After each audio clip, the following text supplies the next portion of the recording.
Well, thank you, Lenny. And I want to thank the committee for thinking of me because it had been for so long.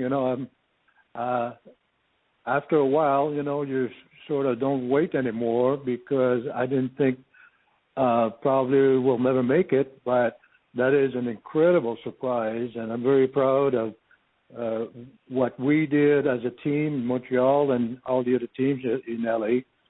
And I think it's such a great honor that I'm so pleased and so excited, and I'm still in shock. Did you have this date on your calendar? I mean, did you look at it, think about it, wonder about it, considering how long it had been, and where were you when you got the call today? No, to tell you the truth, I sort of resigned myself that I don't think it's going to happen after all those years. And when Lenny called, I was at home with my son, Nicholas, and I was in total surprise because I didn't even know I was going to be on the list. And but looking back, and it was really worth the wait because it looks like it's going to be something really changed in your life. And unfortunately, I wish that my wife Nicole would be here. She just passed away in February. So, I wanted to share this stuff with her, but she's no longer here. But she would be proud. Thank you. Congratulations. Thank you.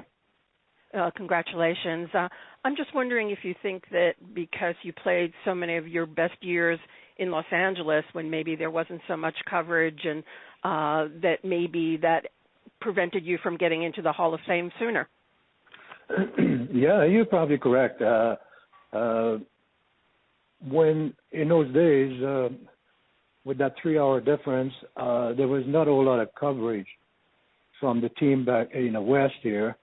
And we were sort of left behind a little bit compared to all the teams back east, and most of the reporters are back east, and they see all the players playing there, and they miss a little bit on what we accomplished on the West. So, yeah, I agree with you. I think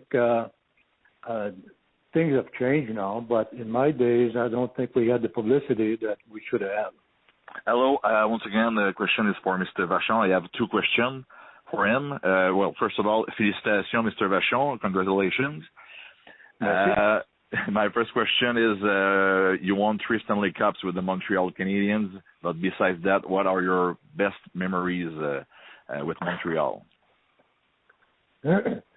Well, we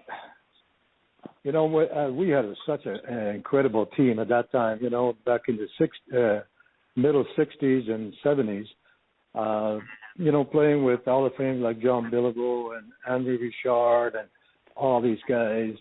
There's so many Hall of Fames from that team, and just being part of it was just phenomenal, really. And was it a shock to be traded to the Los Angeles Kings back then? Was it what was your feeling when you learned that news? When I was traded, actually, I went to because Ken Dryden came in at the end of the season and in 70-71, and he wins the cup, and he wins the MVP of the playoff.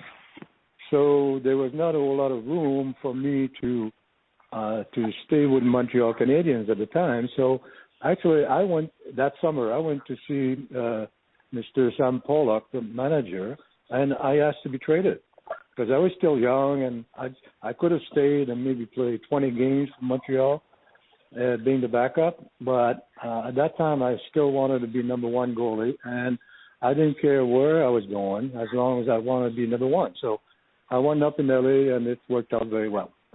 Great. Yeah, so it turned out to be a good thing for you. Yes. Okay, thank you very much. Pleasure. Hi, Rogie. Just wondering what your memories were of playing in Detroit and for Ted Lindsay, who was the GM at the time.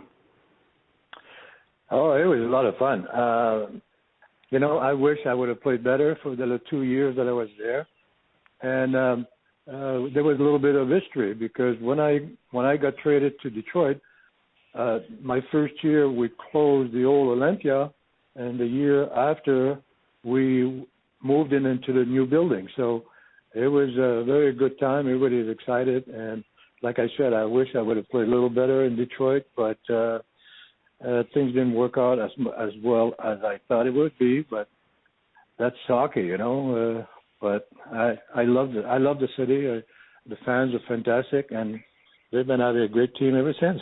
Rogie, what do you think about today's goaltenders, how big they are, and how you might have fared in today's NHL? Yeah, it's really crazy right now. These guys are, if you're not 6'3", 6'4", you're not going to be drafted. I mean, it's just that they have a complete different style that we had in the old days. When I first grew up, everything was you have to stand up. You don't go down on your knees, and that's the way most of the goalies played in those days. And it changed a little bit when Tony came in. He started the butterfly, and then the evolution of the goaltending now is completely different. And me being a 5'7", I don't know if I could survive now in the way they play now. Rogie, I've got another question for you. I know when you started with Montreal in the original six, everyone that played in that era all have Gordie Howe stories.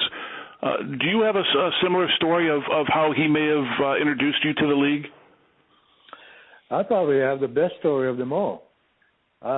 When I was called up from Houston, Montreal Canadiens, that night we played at a Forum against Detroit. And I didn't know I was going to play that night. And now the son told me, give me the puck. And I was scared. And I was in the net. And my first shot in the National Hockey League was a breakaway from Gordie Howe from the blue line in. And I don't know if I closed my eyes and everything when he shot, but I stopped him. And that probably kept me in the league for 16 years. Did you ever catch an elbow from him, or were you too short to catch one of those? No. I was just, with my height, my face was right where his elbows are, so it was perfect. I caught a few. You caught a few. Great. Thank you, Rogie. You're welcome. Hello, Mr. Vachon. Congratulations. One quick question for you. You waited a long time, and every year there's a couple of notable names that don't get in and have to keep waiting. Can you're able to relate to that? Can you just kind of explain what that's like? Well, originally it's very frustrating because a lot of people thought that I was already in the Hall of Fame. And after a while, after a few years, then you say, well, okay, I'll forget about it. It's not going to happen, and it's not going to happen. There's certain things in life you can't control. And that was one of them. Till I got a call from Lenny this morning, and boy, it's going to change the whole thing now.